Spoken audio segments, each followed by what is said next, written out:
Bueno, entonces les voy a dejar una pequeña clase, nada más de lo que es la clasificación de los lípidos para avanzar algo, ¿no? Porque nos vamos a ver hasta el miércoles y nos vamos a atrasar si no. Entonces, clasificación de los lípidos. Al principio de las diapos habíamos visto esta clasificación, que les decía que íbamos a manejar esta, que hay muchas dependiendo dónde lo lean, dónde busquen, etcétera, pero pues esta es como que la que más se apega, ¿no? Entonces vamos a tener los lípidos simples, los compuestos y los asociados. Entonces, dentro de los lípidos simples vamos a encontrar los triglicéridos y las ceras. Entonces, ahorita vamos a ver cómo se van a ir componiendo o armando cada uno de ellos. En el caso de los triglicéridos, pues la misma palabra los dice, ¿no? Glicéridos o triacilglicéridos, es otra forma de conocerlo. Entonces dice que pues hay tres, ¿no? ¿Tres de qué? Tres ácidos grasos, como podemos ver aquí. Están las ceras, están los compuestos, vamos a encontrar los glicerofosfolípidos, vamos a encontrar los esfingolípidos y los asociados, que los asociados van más dirigidos a hormonas, esteroides, icosanoides, prostaglandinas, que tienen que ver con lo que es cuando veamos cosas del dolor, fármacos, etcétera. Entonces, en la clasificación vamos a encontrar los lípidos simples, que eran lo primero de estos tres. Entonces, ¿qué encontramos aquí? Bueno, encontramos que los lípidos simples son ésteres de ácidos grasos con diversos alcoholes. ¿Por qué dice ésteres? Porque los enlaces que se van a formar aquí se llaman enlaces éster. Ya ven que pues en el agua mirábamos puentes de hidrógeno, que había fuerzas de Van der Waals, electrostáticos, etc. En los carbohidratos mirábamos que estaba el enlace glucosídico, pues en los lípidos vamos a encontrar el enlace éster. Y también se va a dar de esa forma. Ahorita vamos a ver cómo será. Entonces, lípidos simples, ésteres de ácidos grasos con diversos alcoholes. Entonces, esto me dice que yo voy a tener un alcohol, cualquier alcohol que yo tenga aquí, una caguama indio, una caguama tecate, no mentiras, un alcohol, ¿no? Un alcohol ya en química, que terminen, recuerden, en OH. Entonces, a este alcohol se le pueden unir ácidos grasos. Ya vimos que hay ácidos grasos saturados e insaturados. Entonces, pues como en este caso, los triglicéridos, pues tres ácidos grasos unidos a un alcohol. ¿Qué alcohol va a ser? El glicerol. Ahorita vamos a ver la estructura. Entonces aquí tenemos las grasas. Dice que son ésteres de ácidos grasos con glicerol. Y pues los más famosos son los triglicéridos. Y también tenemos las ceras, que son estas que están acá. Entonces dice que son ésteres por el enlace de ácidos grasos diferente al glicerol, como el colesterol. Entonces, ¿cuál es la diferencia aquí? De que, creo que aquí está mal la diapo, hay un error, pero que es un ácido graso pues unido a un alcohol diferente al glicerol. Es decir, hay muchos alcoholes, no nada más está el glicerol, tampoco nada más está el etanol o el metanol, muchos alcoholes. Entonces, las ceras son ácidos grasos unidos a un alcohol diferente al glicerol. Entonces, aquí lo vamos a ver. Vean, el glicerol es esta molécula. Es una molécula que tiene 3 carbonos. Recuerden que cada carbono puede unirse a puede formar 4 enlaces, ¿no? Entonces, ejemplo, este carbono de aquí de la esquina, pues a un lado tiene un carbono, a un lado tiene un hidrógeno, a un lado tiene un hidrógeno y abajo tiene el OH. Esto es lo que le hace el alcohol. Entonces aquí tiene otro OH, aquí tiene otro OH. Entonces el glicerol es una molécula de 3 carbonos que tiene 3 grupos OH. Entonces para que sea un triglicérido se le tienen que unir 3 ácidos grasos. Entonces estos ácidos grasos bien pueden ser ácidos grasos saturados o insaturados. Recuerden las diferencias, que presenten dobles enlaces o no presenten dobles enlaces. Entonces, ¿cómo son los ácidos grasos? Recuerden que son cadenas hidrocarbonadas, es decir, carbono con hidrógeno, y que tienen un grupo carboxílico, es decir, un COOH. Entonces, ¿qué va a pasar? Que el grupo OH del glicerol, es decir, del alcohol, se va a unir con un hidrógeno del grupo carboxílico. Recuerden, grupo carboxílico COOH. Entonces, el glicerol tiene grupos OH. Entonces, ¿cómo se va a dar el enlace éster? Cuando este OH se une con el H del grupo carboxílico. Entonces, si yo formo H más O, tengo H2O, que son estas que están aquí. pero entre cada enlace a mí me va a dar una molécula de agua. Entonces, si yo estoy uniendo 3 ácidos grasos, voy a tener 3 moléculas de grasa. 1, 2, 3. 1, 2, 3. Entonces, en un triglicérido se forman 3 moléculas de agua. ¿Cuántos enlaces éster fueron? Pues 3, ¿no? Un enlace, otro enlace, otro enlace. Entonces, también se puede decir que hubo deshidratación. ¿Por qué? Pues porque están saliendo las moléculas del agua, ¿no? Entonces, esto es un triglicérido, vean. Es un triglicérido, los famosos triglicéridos, pues son mundialmente conocidos como las llantitas que tenemos, ¿no? O lo que nos cuelga en el brazo, etcétera, etcétera, si no hacemos ejercicio. Entonces, este es el famoso triglicérido, un glicerol, que es un alcohol, unido a 3 ácidos grasos. Igual, triglicéridos o triacilglicéridos. Son las dos formas de llamarlo. Entonces, poseen el esqueleto del glicerol unido a 3 ácidos grasos, como ya les dije. El punto de fusión de los triglicéridos es determinado por la naturaleza de los ácidos grasos que lo formen. Es decir, si vamos a encontrar este triglicérido semisólido o líquido, ¿no? Entonces aquí dice que los triglicéridos, que son sólidos a temperatura ambiente, reciben el nombre de grasas. Es decir, puede ser la manteca, la cosa esa que usan para los coricos, la manteca inca, creo que se llama inca. No sé, no se me está ocurriendo ahorita otra cosa. Manteca de carne, la grasita de la carne, cosas así, ¿no? Total que van a ser sólidos a temperatura ambiente, reciben el nombre de grasas. Entonces, ¿qué tipo de ácidos grasos van a estar unidos a estos gliceroles? Pues los saturados, porque recuerden que cuando mirábamos esa diferencia, decíamos que los ácidos grasos saturados, es decir, los que no tienen dobles enlaces, generalmente eran semisólidos a temperatura ambiente y que los insaturados eran líquidos a temperatura ambiente. Entonces, si a mi molécula de glicerol se le unen 3 ácidos grasos o 2 de los insaturados, pues va a ser líquido a temperatura ambiente. Es decir, van a ser los famosos aceites. Entonces, ¿esto qué me dice? Esto me dice que yo aquí tengo mi glicerol con mis 3 ácidos grasos. Entonces, igual, se va a formar el triglicérido y se van a formar 3 moléculas del agua, que aquí están señaladas. 3 moléculas de agua, aquí ya tengo mi triglicérido. Pero no quiere decir que los 3 ácidos grasos que se van a unir a este glicerol, que este es mi glicerol, vean, como les dije, es una molécula de 3 carbonos que tiene 3 grupos OH. No quiere decir que a mi glicerol se van a unir 3 ácidos grasos insaturados o 3 saturados. No necesariamente, pueden ser 2 saturados, un insaturado, pueden ser los 3 saturados, pueden ser los 3 insaturados, ¿no? Entonces imagínense todas las combinaciones que pueden pasar aquí. ¿Que están las más comunes? Pues sí.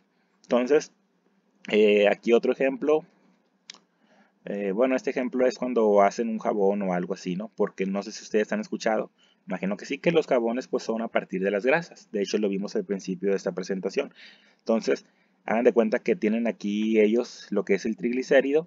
Entonces lo someten a un proceso que se llama una reacción de saponificación entre un triglicérido, es decir, una grasa, e hidróxido sódico, es decir, NaOH, es decir, hidróxido de sodio. Entonces, ese es un compuesto químico. Entonces, cuando ellos hacen este proceso o esta reacción de saponificación, ¿qué hacen? Pues liberan a lo que es el glicerol y forman una sal orgánica, que es el jabón.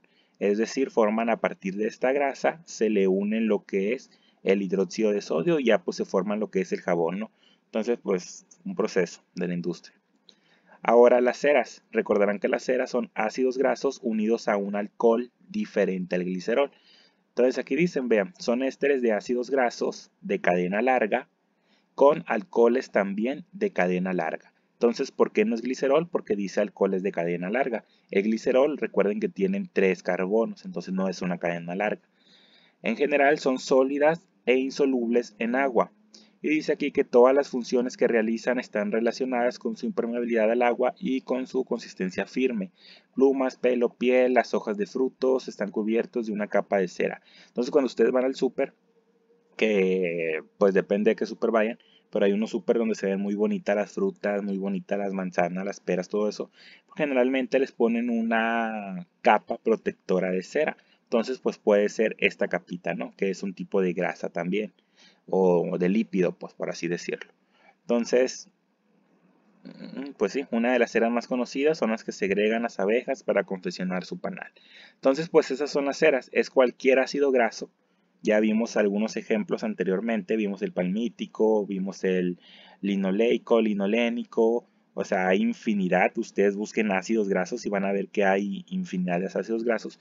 Puede ser cualquier ácido graso de esos, de larga cadena, principalmente, unidos a cualquier alcohol de larga cadena. Como les digo, también alcoholes hay infinidad de alcoholes.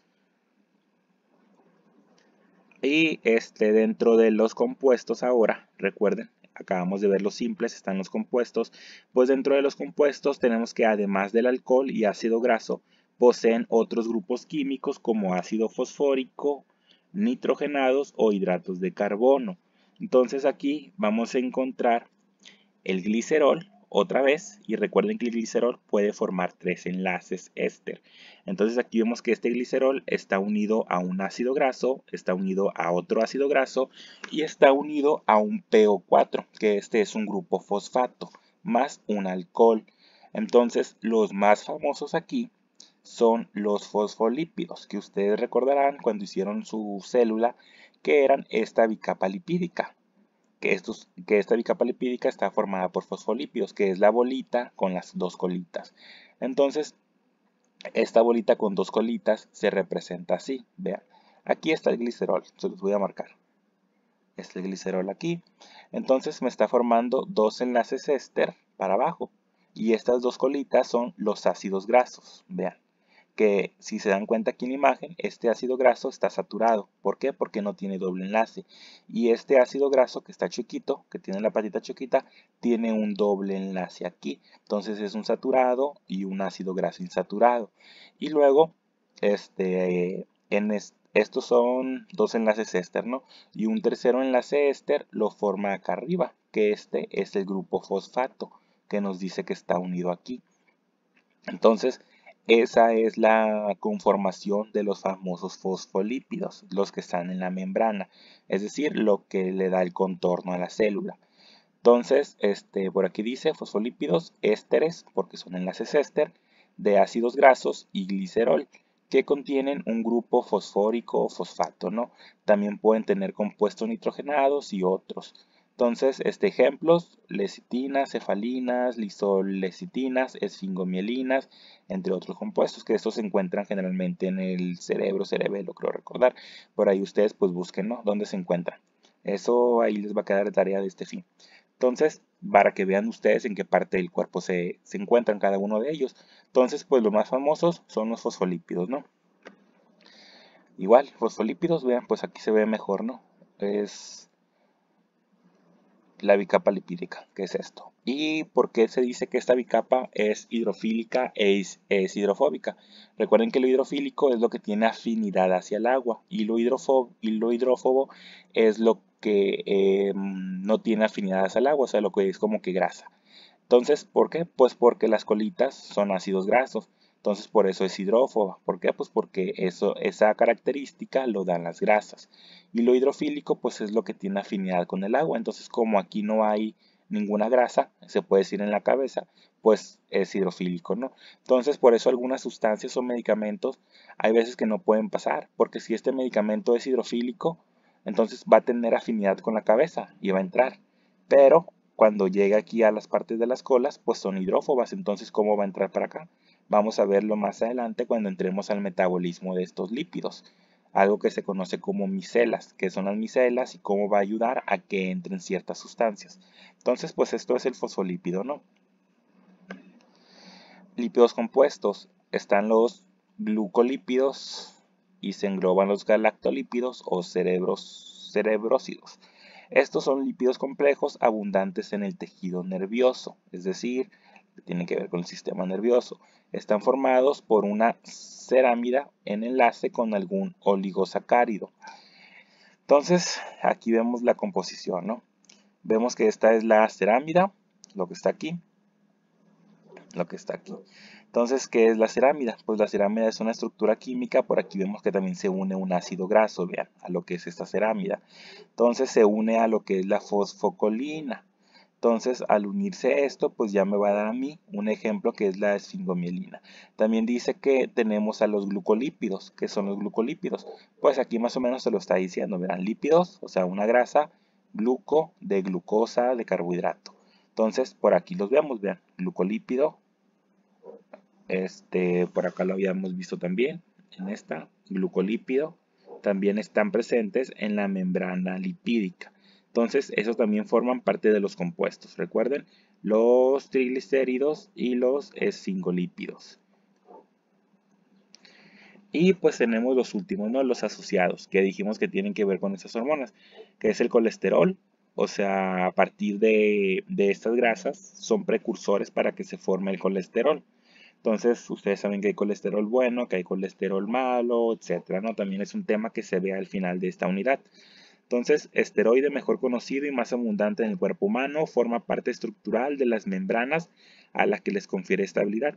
Es decir, nosotros, el colesterol, parte de sus funciones es darles a las membranas esta protección. Entonces, aquí lo pueden ver, aquí está, vean, en la membrana hay colesterol. Entonces, ¿qué hace el colesterol? Le da soporte a lo que es la bicapa lipídica. Entonces, pues también es muy importante, ¿no? Esa parte para mantener en buen estado nuestras células. Vitamina D. Pues, ¿qué hace la vitamina D? Controla el metabolismo del fósforo y el calcio. Entonces, ácidos biliares. Esto es muy importante. Es lo que les decía de las micelas. Vamos a verlo más adelante. Cómo emulsionan las grasas para que puedan ser atacadas por las lipasas. Es decir, para que entren al torrente sanguíneo y luego cómo se van a cortar. Eso lo vamos a ver cuando entremos al metabolismo. Hormonas sexuales, es decir, estos lípidos son bases para que se produzca la progesterona, la testosterona. Hormonas suprarrenales, aldosterona y cortisol. Entonces, es eso. Y bueno, estas dos. Dice que pues el colesterol, que ya lo vimos que se forma aquí de los asociados, se encuentra en sangre, hay sus valores, es transportado en sangre como lipoproteínas. También más adelante vamos a ver este tema, ya les había comentado, que es el LDL o el HDL, ¿no? Que tiene que ver con el colesterol bueno o con el colesterol malo. Entonces, el LDL, que supuestamente es el conocido como el colesterol malo, transporta el colesterol a todos los tejidos menos al hígado. Y el HDL, que es el colesterol bueno, recoge el colesterol y lo lleva al hígado donde es eliminado por la bilis. Entonces, por esa razón se considera bueno o malo. ¿Por qué? Porque el malo te lo lleva a los tejidos y ustedes saben que el colesterol en los tejidos pues van a tapar las arterias, ¿no? Ahí o van a ocasionar algún problema. Y el HDL, que es el bueno, pues recoge ese colesterol y lo lleva al hígado donde se va a eliminar. Entonces es por esa razón, pero pues más adelante lo vamos a ver más a detalle. Entonces pues aquí dice lo mismo, un exceso de LDL, que es el malo, favorece a que se formen placas en las paredes arteriales y a esa enfermedad se le conoce como arterioesclerosis, que es cuando las arterias, perdón, se ponen duras, entonces no hay flujo sanguíneo porque está tapado, todos esos problemas, ¿no? Y las prostaglandinas, que son, les decía yo que estas participan en los sistemas del dolor, en los mecanismos del dolor. Hay fármacos que van dirigidos a estos procesos. Son una clase especial de ácidos grasos insaturados. Son hormonas locales sintetizadas en el mismo lugar donde ejercen su acción a partir de los lípidos de las membranas. Es decir, estas prostaglandinas se van a sintetizar a partir de lo que ya tengamos. Entonces por aquí vienen algunas funciones, provocan agregamiento plaquetario, es decir, con la producción de plaquetas, intervienen en la contracción de la musculatura lisa, es decir, para la contracción de los músculos, producen sustancias que regulan la aparición de fiebre y dolor en procesos inflamatorios. Esto es lo que les comentaba de los fármacos. Entonces el ácido acetilsalicílico, es decir, la aspirina, actúa inhibiendo la síntesis de prostaglandinas, de ahí su acción analgésica y antipirética. Es decir, cuando nosotros tenemos algún proceso antiinflamatorio o algún proceso de fiebre, a partir de estas prostaglandinas, bueno, de un ácido que está, se van a producir estas prostaglandinas. Entonces estos fármacos, la aspirina, que es el ácido acetilsalicílico, va dirigido a estos procesos. ¿Para qué? Para que ya no se inhiban la síntesis de proteínas. Entonces, al ya no estarse produciendo estas prostaglandinas, pues ya no van a producir las sustancias estas que me están ocasionando a mí la fiebre o el dolor. Entonces, hasta ahí la vamos a dejar para ya la otra semana empezar con el metabolismo de los lípidos.